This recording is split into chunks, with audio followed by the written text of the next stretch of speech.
Good morning, everyone, and welcome. I'm Chris Lyons, the CEO of FPSA. Thank you for spending part of your day with us. This is the second edition of AMA, Ask Me Anything, our series of conversations.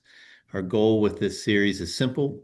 We want to bring you into real conversations with leaders in our industry, not a presentation, not a deck of slides, but an honest discussion.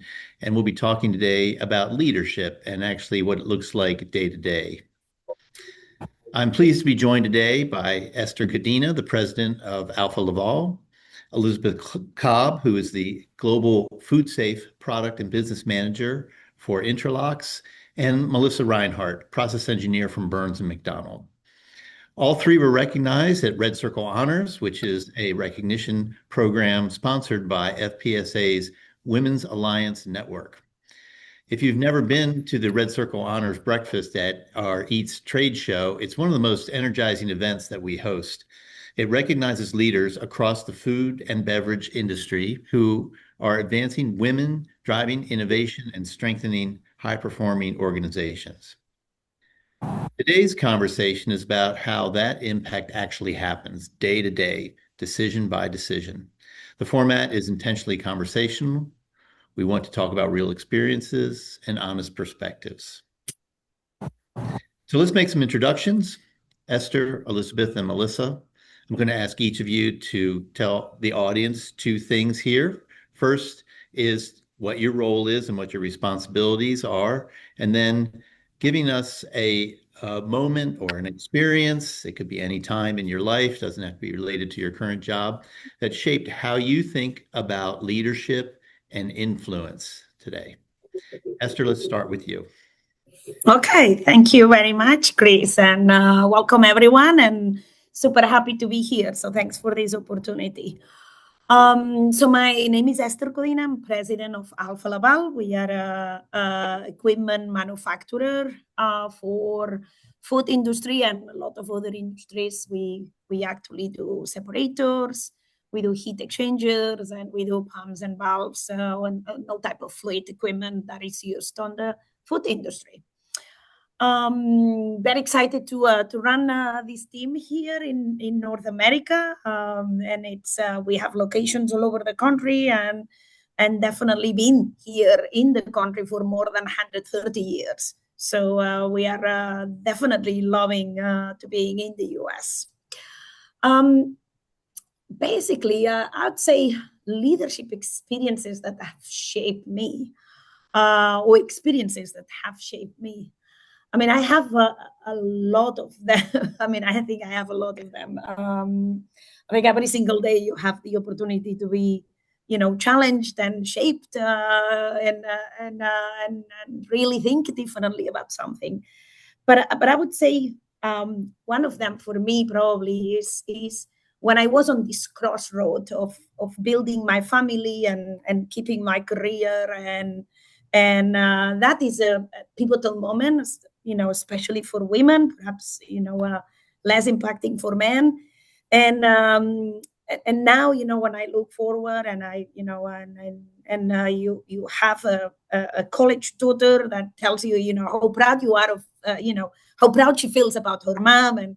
And you have a son that, says, hey, how proud it feels about who I am. And you realize, okay, maybe I made the right choice. Right. Maybe that shaped me. Maybe that resilience that I had at that time when I had, moments that I was like, what am I doing? Why am I leaving my children? When I'm traveling there, I want to be with them.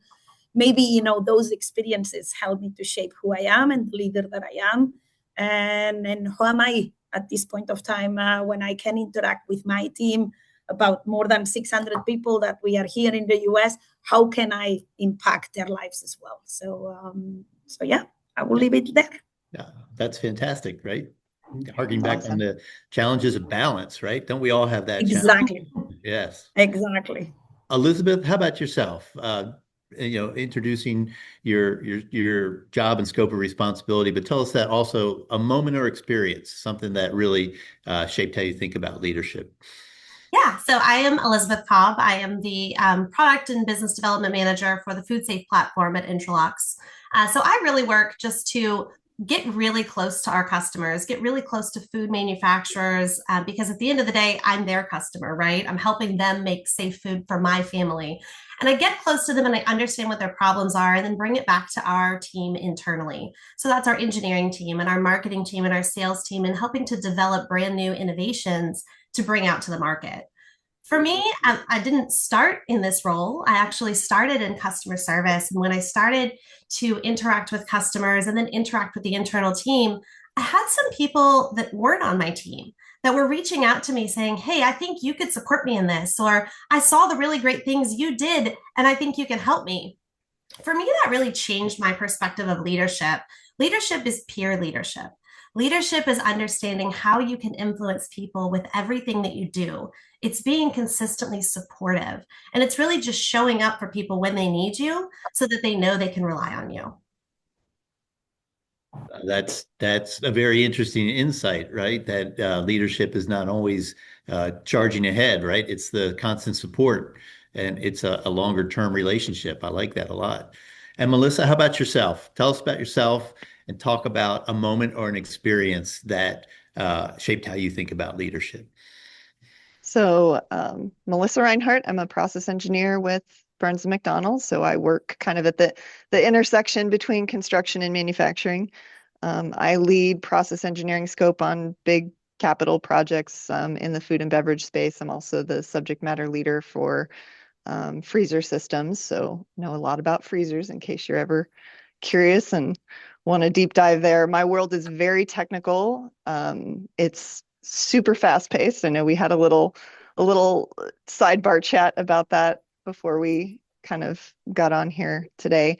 So it's technical, it's fast paced, but it's also very relationship driven. So kind of to Esther's point and to Elizabeth's, it's a lot about the people and how you show up for the people. My career trajectory has not been linear by any stretch of the imagination. I did a couple years in operations early in my career after college, and then I had my first son and loved being a mom, wanted to do that full time. And so I actually stepped off the ladder for 12 years, was at home, raised my babies. I homeschooled them. I have two boys. They're 17 and 20 now, which is crazy. Yeah, they get big fast. I tell you what, what is it they say, the days are long but the years are short. Yeah, that's 100% accurate. But anyway, so after I kind of got through homeschooling them, I went and taught public education for 4 years. So I taught chemistry and physics and robotics and all that jazz. And then I decided that I wanted more. I wanted more challenge, and I wanted to get back into the, I jokingly call it my first love, right? Getting back to engineering. So when I came back, I had there's a little bit of a mismatch, right? When you step back onto the ladder after being away for quite some time. And so there's definitely a lot of a sense of having to kind of prove myself, right? And pressure that comes along with that. Some of it's self-induced, some of it's real and external. People they look at you and they see crow's feet and they're like, "Oh, you must know all the things." And I'm like, "Oh, that's adorable that you think that." I do know some things, right? And that's the tension that you have to walk is being able to hold your own and lead without necessarily having the authority to do so. So I think kind of in line with what you both have said so far, that leadership is definitely a lot of the people stepping up for the people, showing up for the people, being consistent. But a lot of it is ownership, extreme ownership. My irons and your irons and his irons and her irons, and keeping tabs, and making sure everybody feels supported. Nobody's on an island. Resilience and probably my favorite, which is curiosity. I feel like curiosity is a huge piece of leadership that we probably don't talk about a ton. Well, let's get into it. Thank you very much. So you're Yeah. hitting on relationships, and even though you may not have the ultimate authority, sort of positionally, you need to learn to lead by working with others, right? Which is something I think that's Absolutely. very, very interesting, overlooked a lot. People kind of think in a pyramid when they think about leadership, and it's not always all that. So let's get into that a little bit here. Let's talk about leadership decisions, career navigation. Those aren't often separate experiences. Your leadership style and your decisions impact your career options and how people see you, right? And many times maybe there's not a clear playbook or full data about decisions that you're making. So let's I want to ask each of you this question, to share a leadership decision that you made that had more impact than you expected. Could be good, could be bad, but how did you make that decision that really you didn't realize it at the time, but it had a greater impact than you really thought? And I'm going to mix it up here. And Elizabeth, I'm going to start with you. Sure. So a lot of my role is in rolling out new products. We may have all the answers when we roll something out, we may not. But at the end of the day, someone has to make the decision of we pull the trigger and we push something. Now, one thing that goes out with a new product, it may solve problems. There's pricing involved, right? Sometimes we set that bar too high. Sometimes we set that bar too low. And we just have to make that decision based on all of the information we have. The only way you gather information is by being there consistently. This is where that consistent communication shows up, because if I've consistently communicated with my team, then I feel very confident that I can make a decision, and whether it's a success or not, I can stand behind that decision. I know that I was as informed as I could have been, and I made that decision. So I think the consistency with your team gives you that support and confidence to make a decision. When it turns out poorly or good, you have to take that accountability. You have to stand there. And that's really what the definition of the leadership is if you're willing to be accountable for the decision that was made, then you've got that instant trust and support from your team. So it's interesting. So you're linking your own accountability for the decision, but you, in a sense, are enabled to do that because you know that you've worked with your team. You've not made that decision in a vacuum. You've actually tried to pull in all of the elements you can. You've leaned on your team. And so once that decision is made, regardless of what's coming, you're accountable, right? That's what you found. But that gives you some I think it's just a great insight of how, and we're back to leadership isn't always a top-down thing, right? It's working with others. Esther, can I turn to you? I mean, as the president, I assume you've got a wealth of decisions you've made. Could we talk about some decisions that had more impact than you expected? Yeah, I mean, I try to take the least of the decisions possible, so I leave it to my team, right? That's the principle of leadership, actually, making sure that they are shining and they do the job, and so they have to take them. But yeah, sometimes some decisions comes to me. Yeah, I think I'm probably less.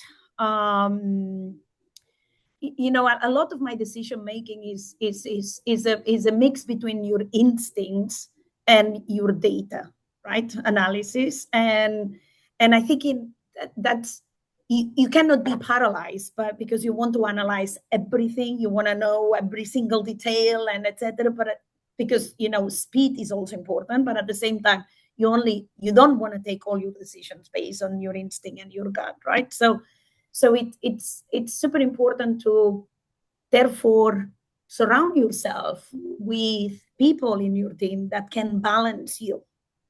And I always say, I really feel attracted to people that it's absolutely very different than I am in their decision making. Maybe there are more, it will take them longer to take a decision than it would ever take me. But at the same time, that mix between that person, that other person, makes it really very good. So I think one principle to me of the best decision making is when you have a lot of diversity in your team, and you don't make sure that your team is mixed enough, they are not copies of you, so then they will be giving a lot of very good input on your on whatever challenge that you have as a company. I'm feeling we have a theme here, which is it's Yeah. not a go it alone, top down type of a thing, right? There is no top-down decision. I don't think so. Anyone. I mean, like, of course, I can tell you, I don't take any decision on the vacuum on my own. My husband will say maybe differently. Those maybe I take, on my own. But I would say, you don't. If you think about it, if you think about it, that when you are the president of the company, you know it all, and there are a lot of things that I don't know, that I need to ask for help to someone to explain it to me. And I think being humble to say, hey, I need to take this decision, and I need some help to figure it out, is super important. It doesn't matter in what role you are. It's very good that you use someone else to be a bouncing board. Yeah. Okay, let's see if we've got 3 for 3. Melissa? Yeah, I love that, Esther. I think, kind of what you said about giving people permission to not know everything. I think that's probably a big barrier of entry, maybe, for folks that are trying to step into leadership and be kind of emerging leaders, is that they think they have to know all the answers first, right? Before you step into a role. And I think that's probably not necessarily true. So my example, I guess, of a decision that I made, I consider it to be a leadership decision. It was a needle mover in my career, but it's probably more appropriate for the incoming, early career folks. And that example was just really saying yes to something that wasn't necessarily super glamorous. I was probably like maybe 3 months or 4 months into my restarted career, my unpaused career, and I was asked to go to a plant for a weekend assignment. And it was a failing piece of equipment. There was going to be an OEM there. They were going to be doing some investigations, and it wasn't glamorous. I wasn't the expert. Esther, I didn't know all of the answers, but I was like, well, everything is figure outable. We're going to figure out whatever we can. And I almost said no, because at that same weekend, there was a really high visibility networking opportunity at our home office. Like, one of the higher ups was hosting a thing, and everybody was going to go, and I was going to be a team captain for some games, and we were going to do some stuff. And this opportunity came up, and they were like, hey, we need somebody to go represent our client, wear the Burns Mac logo, and kind of be our relational representation for this task. And I was like, you know what? I'm in. I'll go. I'll do it. So I showed up and was just like, I have this tiny little, this tiny little piece of work that really probably doesn't mean anything to anybody. And I was just like, I'm just gonna bulldog this. I'm going to be wildly curious and do whatever it is that's set before me to the best of my ability. And I asked at least 1 million questions, maybe 2.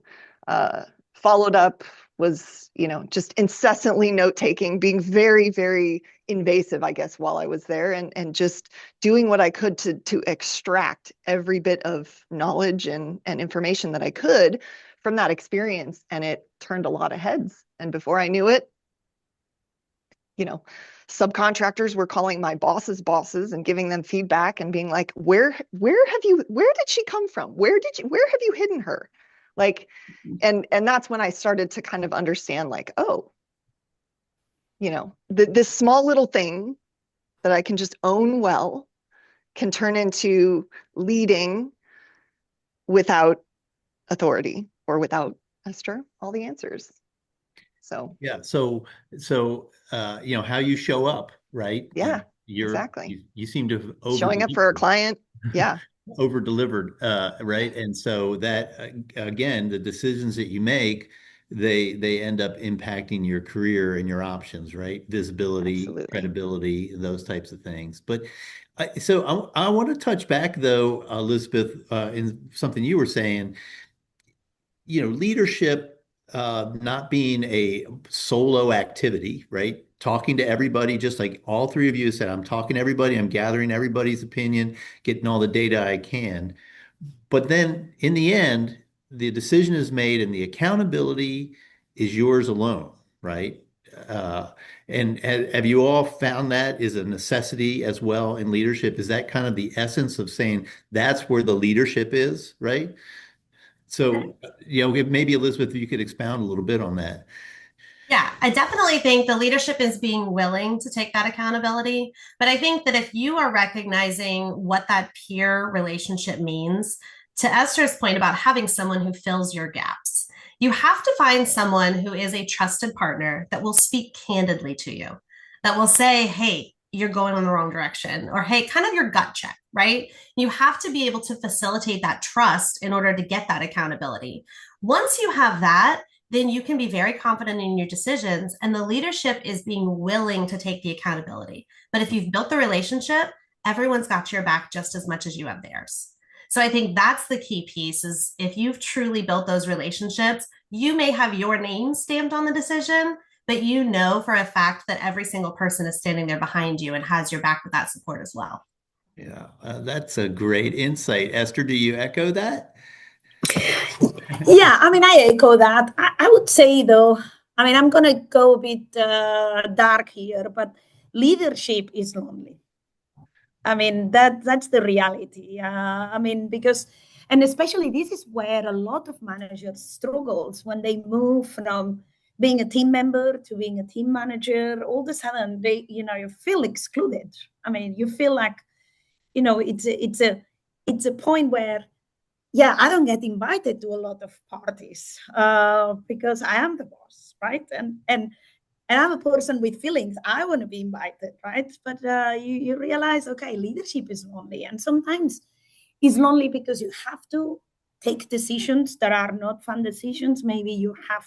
I've had cases where I had to close facilities, and you need to basically.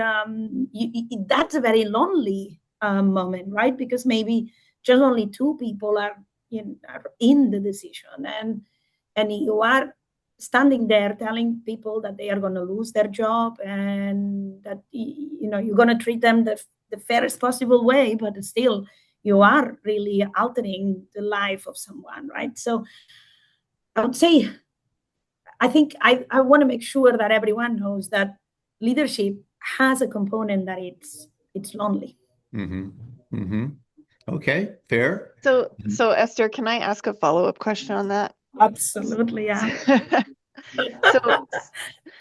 So are you like, how do you combat that loneliness? Like, do you build a subset of peers off to the side in other industries? Are you like, you know what I mean? Do you have to find people Yes. at your level that you can embrace? Relate. Okay. Yes. Please. Yes, absolutely. You need that because you need, me, which I'm a very social person, I need to share my feelings with. So yes, I have my network of people. I have my poor, partner in life, which my husband, which I, like offload a lot of things to him that he's a photographer, so he doesn't even understand this world. So it's just kind of like it's completely, on the side, like he says that he's listening, but and I feel like he's listening. So the point is, you have to have those outlets, of course, that you share your feelings, because the point is, it's not only that you share about the decision itself, is that you have a lot of emotions on it, and those emotions needs to find a way that you also live them, right? So, but at the same time, yeah, you have to build your network, and in some cases you have to find ways that you're able to share some of this perspective with peers and with friends, with people that it's not related, and etc. So what I'm, as I listen to this, we've got the concept of I need to have people I work with and peers that I trust in my company, in my decision making, that gather data that inform me, that I trust, and I've done my due diligence when the decision is made. But when the decision is made, it's yours, and you need to have a network of kind of similarly leveled people to kind of bounce this stuff off of, right? And get that perspective, which is different, right, from the group of people that were working with you to inform the decision in the first place. Is that right? You get two different sets as a necessity? Yeah, you do. I mean, I think one thing that to me is important is when a decision is made, the challenge is you actually now have to get everyone on board with that decision, right? You have to find the organization accepting that, and then it's easy to second guess yourself when everyone is saying, but why is this happening? Why, we couldn't have done that, or we could have. So you need to find ways where those questions are also, you have an outlet to bounce those questions with someone, right? You have to find an outlet for these as well. But also you need to find your early adopters into the organization in order that can help you making sure that the best. Whatever you do, I mean, like one thing that balance your emotions, and I see a question about how do you balance your emotions, right? On leadership, I think is I always ask myself, what is my positive intention? And if you ask yourself, why are you doing that? What is your positive intention of that? Then it is, even if you have to close a factory, you have to close an office or whatever, you do it for the sake of the company, right? You do it for the sake of the rest of the employees that you have there. If you have your positive intention in mind, then it's easier to make those decisions happen. So balance your own emotions too. Interesting. And so, Melissa, are you seeing the same structures? The dangers of posting things online. I read your LinkedIn post that says, I'm quoting here, leadership in construction and manufacturing isn't clean or comfortable. That was a great thing to read. And so, no pun intended. Life, about the are you manufacturing seeing being these same needing the network, needing the peers to help you make decisions, but also needing the kind of emotional support and bouncing off of peers? You seen it too? Yeah, I mean, it's a lot of, so I would say that a lot of my leadership experience to date has been in what I would consider triage situations, right? I'm a process engineer. So generally speaking, I'm planning for things to go well, but I'm hedging my bets for when things don't. Right. And inevitably, some things aren't going to go according to plan. And so it's in those moments where things don't go according to plan. What are you doing? How are you gathering information? Everybody's got a story and there's an emotional component to it, right? Maybe there's defensiveness on the side of the OEM or the subcontractor or whoever is perceived to be at fault. Maybe there's, a sense of urgency, right? Maybe on the client side, you have people that have to give, they have to give an accounting for what they're doing in the capital project to their, internal leadership. And so everybody's kind of got a stake. And it creates tension, it creates conflict. And so managing that conflict is part of what I think, the leadership has to be. And, I think Esther's mentioned this, Elizabeth's mentioned it. You have to canvas and you have to get as much of the story as you can. But to your point about my statement that leadership is not clean or comfortable, we never get perfect information. There's never a complete data set. At some point, you just have to move. You have to keep going forward. These construction projects, time is money. Like our clients, if they're not producing, time is money. Like there's a sense of urgency to conflict resolution in this manufacturing and construction space. And I think it's worth, kind of acknowledging that. But I think, I definitely have a few people that I rely on to sort of bounce my strategy off of when it comes to resolving those conflicts. And I definitely have a network of folks that, operate at a certain level that I'm like, okay, I trust your judgment. And I feel like coming to you and laying all of this on the table in a very transparent way does not hurt your trust in me. right? Whereas sometimes I think that trust is such a huge component of leadership. And so if you show that you're waffling or processing, it's not even waffling, it's just processing, right? Like we have to challenge our own decisions all the time at every level. Because if you don't, somebody's going to, and then you're left, holding the bag going, oh, I guess I didn't think about that, So we have to challenge our decisions, and we have to do that in a way that doesn't undermine the people to which we are going to deliver the message of the decision. It doesn't undermine their trust in us. And so having that network of people that you can go to and bounce your ideas off of and say, here's my read on this situation. Here's how I plan to handle it. Challenge me, right? Like, so you make the point that, a lot of times you don't have perfect information.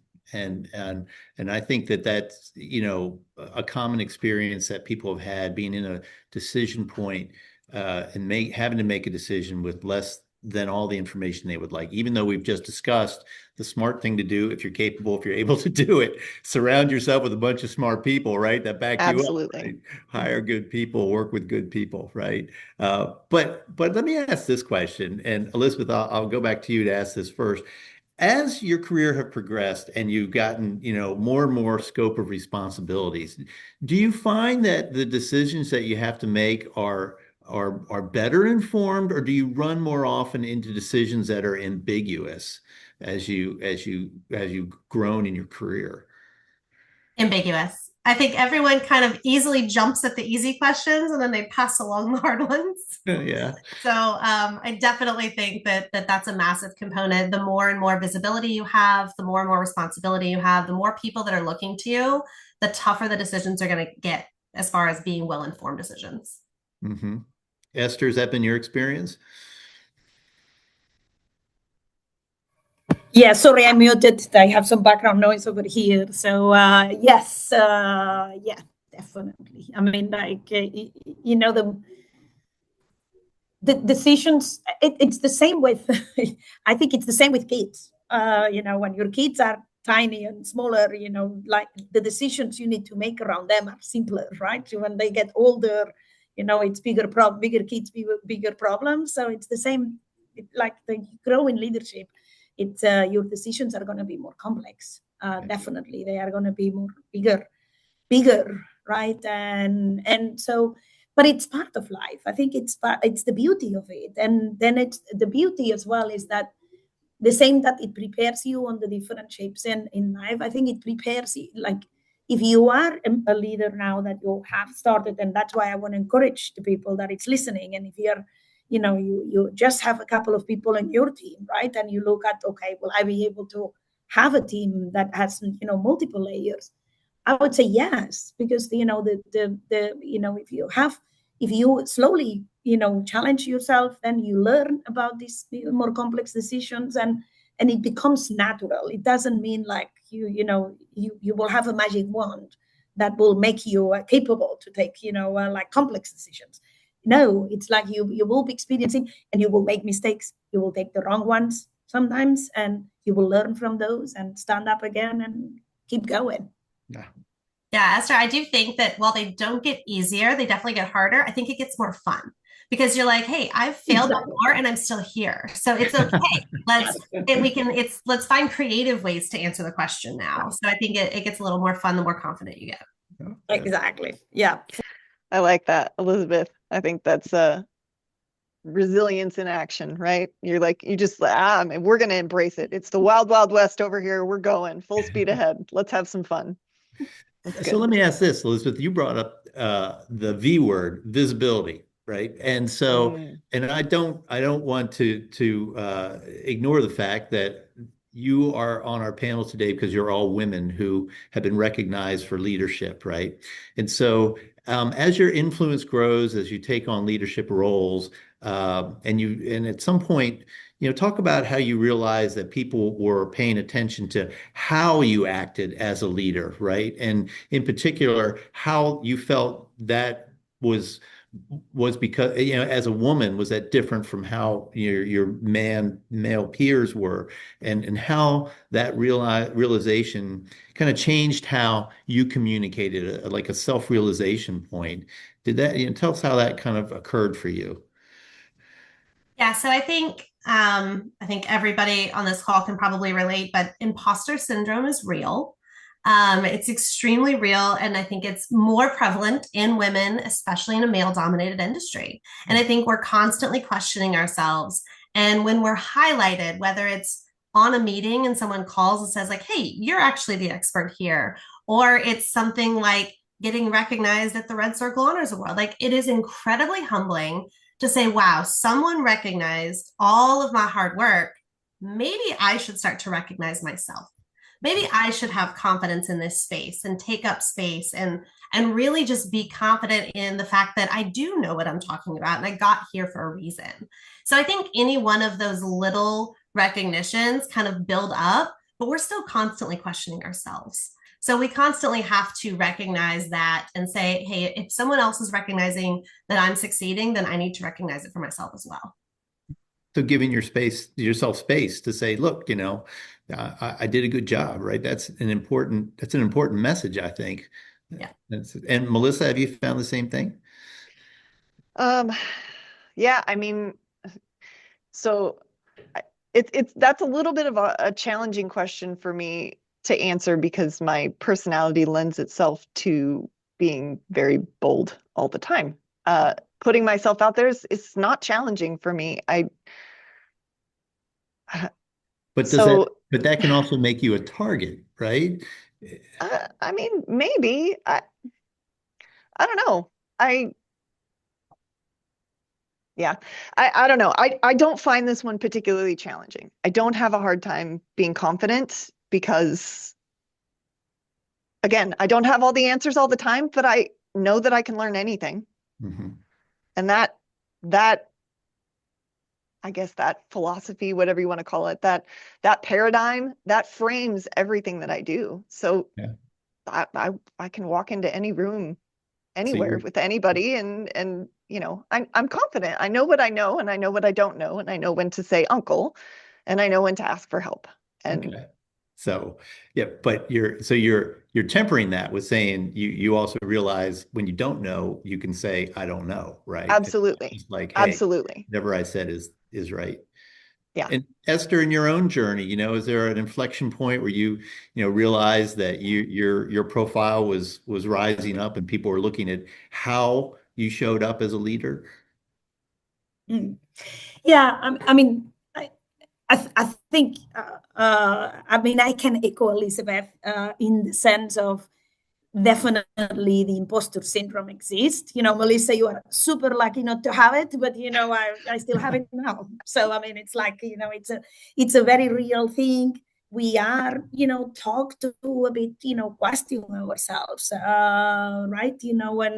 When we taught to girls needs to stay quiet and nice and be in the corner versus men has to be out fighting. So I think there is still a little bit of that, how we are brought up, that it's within us, and it's a reality on how society also positions us, right? And so I think that exists, but I think at the same time it's super important to show up on like yourself. It doesn't matter if you are a leader or not, because you cannot be someone else, because then you're not going to be able to engage with your team trying to become someone else. So I will say I'm very emotional, and so that means that I can have tears coming out of my eyes in something work related, right? And of course what a man maybe says, oh, you shouldn't be crying, but okay, but I do cry, right? And so that doesn't make me less competent in doing my job, right? Mm-hmm. So it is who I am, and sometimes that being who you are might be a target. You might be a target. You might be, you might, but then also you can look back and say, well, I live my life being myself.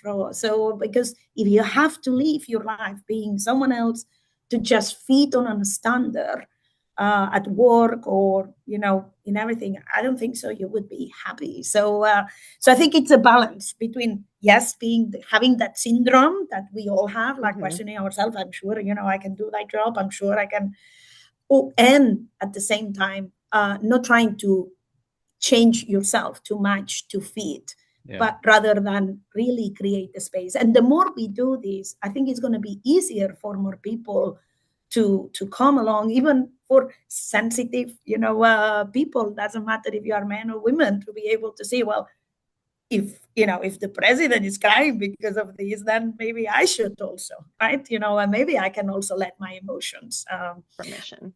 I mostly laugh at work, so I have to say I don't cry too often. My team can vouch for that. At the same I was going to start questioning what they're doing at Alpha Laval that you're crying all the time. What are you crying about? No, I'm kidding. I think that's not the case, but That's awesome. There's a question in the comments, and I don't want to move on from this topic before we address that. Sarah Johnson says, I find as a project manager, when I am bold, the male people I work with get insulted. Then they leave me out, which doesn't help being a project manager. Any insight on how to handle being confident but not insulting? Sarah, I feel like that is in large part a recipe based on who you work with. So I'm very fortunate here at Burns & McDonnell, especially in the food and beverage group, to be surrounded by a lot of men who make space for my boldness, and they don't make me feel like I should have to backtrack or feel insulting or guilty or shameful. So that's not one that I really have a great fix for. I don't have a recommendation maybe for how to kind of meter yourself. I guess in my headspace, I'm like, well, you shouldn't have to meter yourself. Like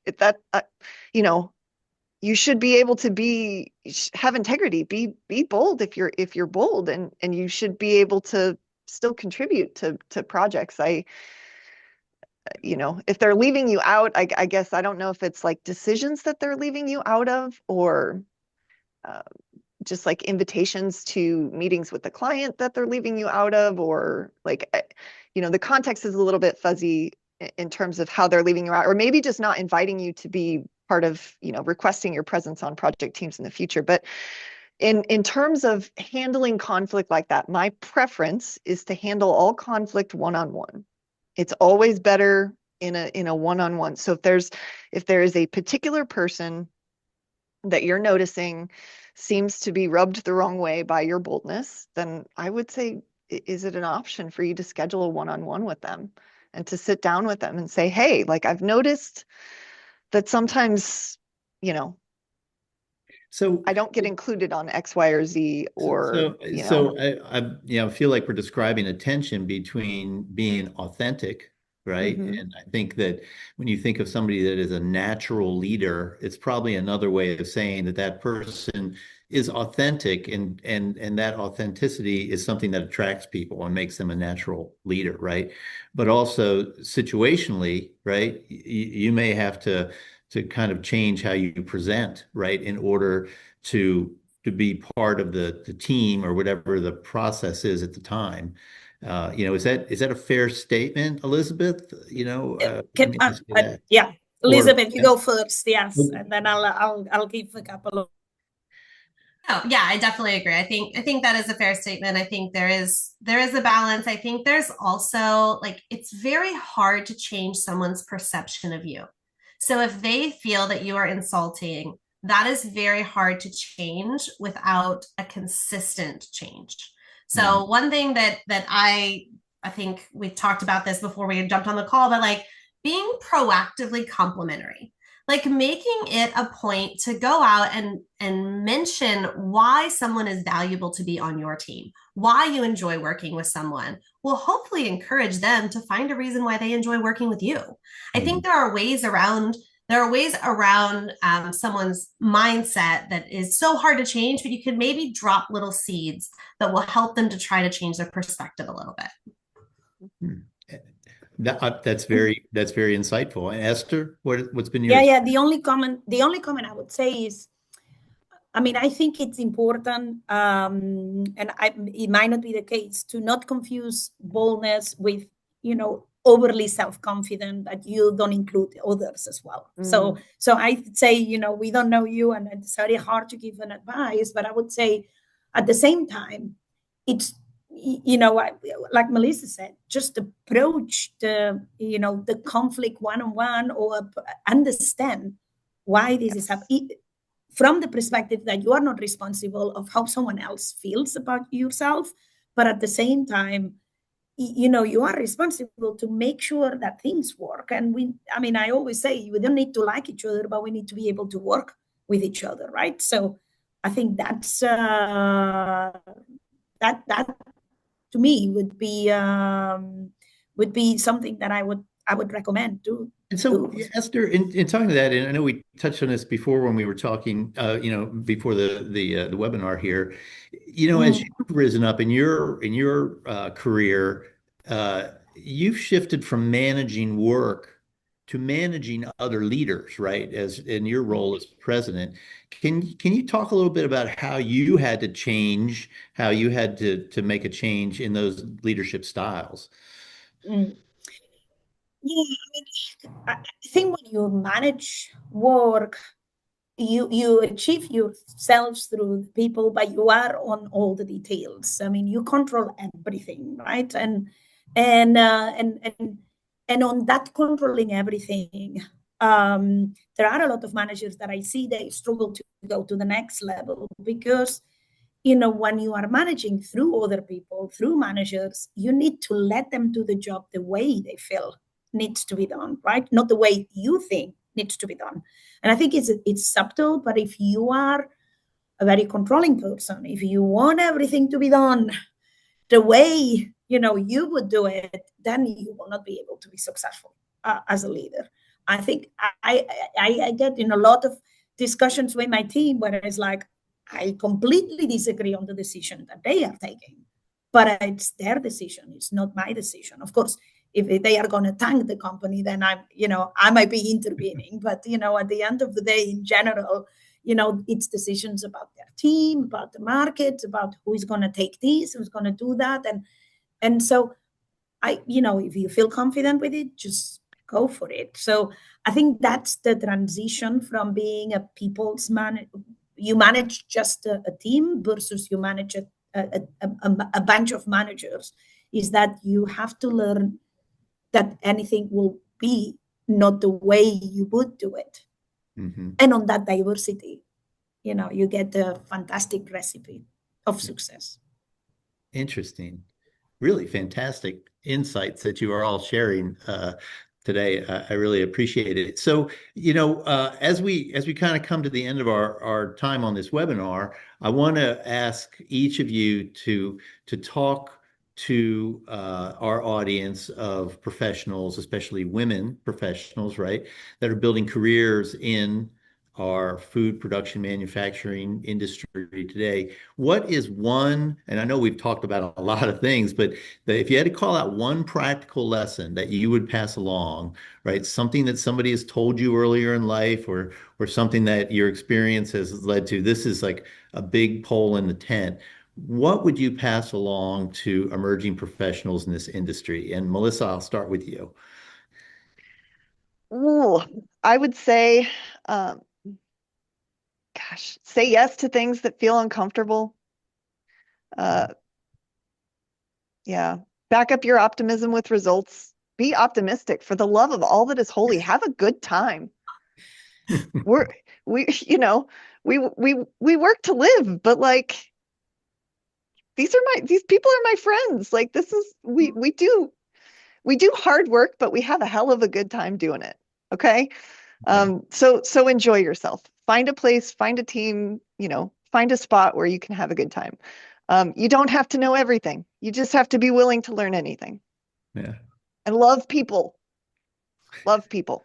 People are the most important thing everywhere, all the time. I see All that. right. I see the heart emojis floating up here, so that's quite good. Esther, what's your one thing? What's the one thing? Oh my God, everything that Melissa said. So,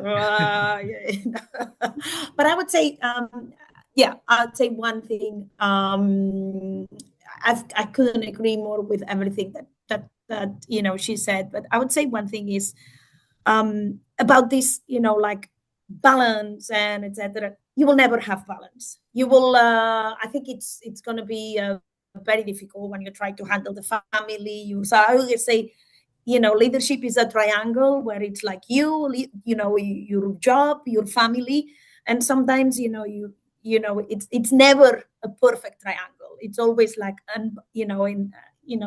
it's not in perfect balance.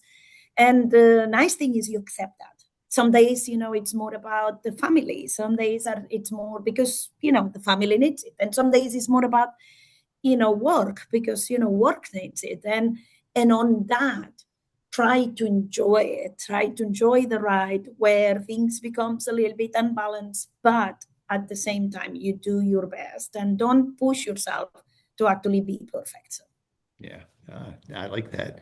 And with balance, are you saying you need to recognize that you may be leaning this way, leaning that way, but don't lose sight of the whole triangle? Is that your point? Exactly. Yes. Yeah. Don't but at the same time, don't get obsessed for wanting to be, the perfect mother or the perfect boss, the perfect, like yourself. Some days, okay, I didn't have time to do my hair, so what? Right? I mean, like, just be, just don't try to be perfect at everything because then you're not going to be perfect at anything. Just try to understand, okay, you're going to be average doing what you would be doing, but at the same time, you are trying your best, and that's the most important. Love it.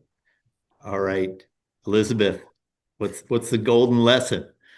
I think it's find something you're passionate about. Your passion is so infectious. If you're excited about what you're doing, other people are going to get excited about it. People are going to want to follow you. People are going to hear what you have to say because you're passionate about it. So focus your energy and time in things that make you excited. I don't think that anything else is really worth it. Honestly, I think you keep your why always in front of you. Why am I doing what I'm doing? And if I'm passionate about it, then it all makes sense, right? I have motivation to keep going because I know why I'm here. We on this call, we've said it already, like we're all women on this call. We're all women in a male dominated industry. I am here because I don't want my daughter to grow up and know that there is a male dominated industry. She can go in any industry she wants because we've done it already. And I think that's the why. And if you stay behind that and you find things and pieces that keep you excited and keep you passionate, it's impossible not to succeed when you're passionate. It really is. It is absolutely impossible. People want to follow you, the right people, the smart people, the ones that have the answers you don't. They're all going to follow you if you're passionate about what you're doing. And if you're not, your life is too short. Go find something else that gets you excited. So that's an interesting feedback loop. You're saying that your passion, if you're a passionate person and your, leadership style attracts good people to you. And as we started off this webinar talking about, part of this decision making and leadership is having good people around you, right? That are peers and can inform your decisions and that you trust, right? So you're talking about a feedback loop, right? That you get this thing rolling, right? And it helps you, it helps your career. It's very interesting to hear. Yeah. Do you consider yourself a pathfinder? I love your comment about your daughter and you want to raise her in that world, but do you consider yourself a pathfinder? Yes, Yeah. absolutely. Yeah. I think that's what fuels your confidence. Yeah. That's what fuels it, is when you find something to go down and you can make it successful and you can create and forage that path. I think it's also exciting because you're solving a new problem. You're finding a problem and you're finding a solution to it. And I think that is what gets me motivated every day. Yeah. Yeah. Esther, do you consider yourself a pathfinder, a trailblazer? No, I don't know. I'm like I consider myself one more person on the team that I'm trying to do my best to make sure that I create opportunities for the other people to succeed, men or women, or they them. I don't really mind, but I just try to make sure what I really think about my when I want to look back, I want to look back and say and think that I've done good things for people. Mm-hmm. And that's not that I grew the business that much, not that, but be remembered because you created an impact on someone, you make them feel better. And that's and it doesn't mean that you shouldn't be hard on giving feedback, or hard in in making sure, okay, you say no, you cannot be in the team, or you are not performing at the level. One thing has to deal with the other. But when you are doing that, basically where you are doing the best for your team, and you want to look back, I don't know if it is a trailblazer or not. At the end of the day, I'm trying to do my best. I found myself in this industry by coincidence. It's not like I chose it. What I really would like is more people to see that manufacturing in general is a fantastic place for women to succeed. Yeah. And Melissa, trailblazer? Next time you close one of these out, you got to let Esther do the closer, because I don't that's a hard follow, sis. Got some inspirational lines, as you're saying, right? Yeah. You are super good, Melissa. So no. But yeah, like everything it's the people are the most important thing. I mean, I wouldn't say that I consider myself to be a trailblazer. I'd probably consider myself to be more of a storyteller. And it's just about helping to tell people stories, whatever the context is, right? Whatever the work happens to be, it's highlighting, we have some incredible people in the manufacturing space, mm-hmm. and construction space. Like it is wild what these people know and can do. And sometimes it's just a matter of clearing some roadblocks so that they have a home run, so that they can get a path to do whatever they do well, because I don't do that well, right? Like, yeah, I mean, I probably could give you 100 examples of these. I mean, a lot of them are here in the trailer with me. This team is stacked. Shout out to Project Flavor team. But yeah, I don't know that I necessarily feel like I'm a trailblazer. I'm here doing kind of the support spotlighting, that telling the stories. Good. That's how I see it. I think you all have just really are impressive in and of yourselves, but also your ability to share what makes good leadership and what motivates you in your own journeys. Just to be able to express that to everybody here has really been fantastic. I mean, all that we've heard about, the need to have good people around you and people you can trust and informing your decisions, but also the need to have a network that's a different set of people, right? That you can bounce things off of, that you can kind of maybe emotionally let it out about what you're talking about. And, how it's also lonely sometimes. The higher up you get, decisions get tough, more complex.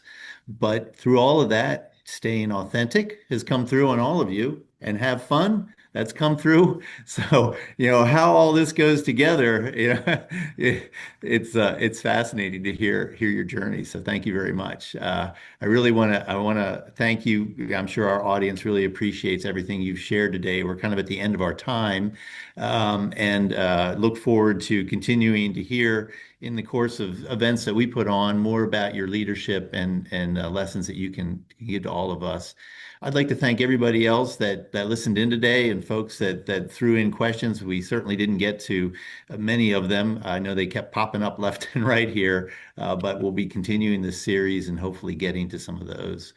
I also just wanted to say, as we look ahead, we've got our annual conference, the Food Solution Exchange, coming up here in March. If you enjoyed this conversation, our annual conference is a place where more conversations like this happen. That's what it's meant for, getting people together, networking, learning from each other, and rising all of us up together. So I think it's something that you consider. It's a great event that has fantastic education and more forward-thinking dialogue about the industry here. So that will be happening March 11th through 13th. Because that is occurring in March, we'll be taking a pause from the Ask Me Anything webinar series. We'll be back in April with another Ask Me Anything on a different topic with a different set of panelists and continuing this. But I hope you'll keep an eye out for that. Keep an eye on our webpage, our events, and join us when we have that set up in April. Thank you again. We'll be closing out the webinar then. I really appreciate Melissa and Esther and Elizabeth, your contributions. Thank you so much. It's been a great conversation. Thanks for Thank having you. us. Thank you. Thanks, everyone. Take care. Thank you, Melissa. Thank you, Elizabeth. Thank you. Ladies.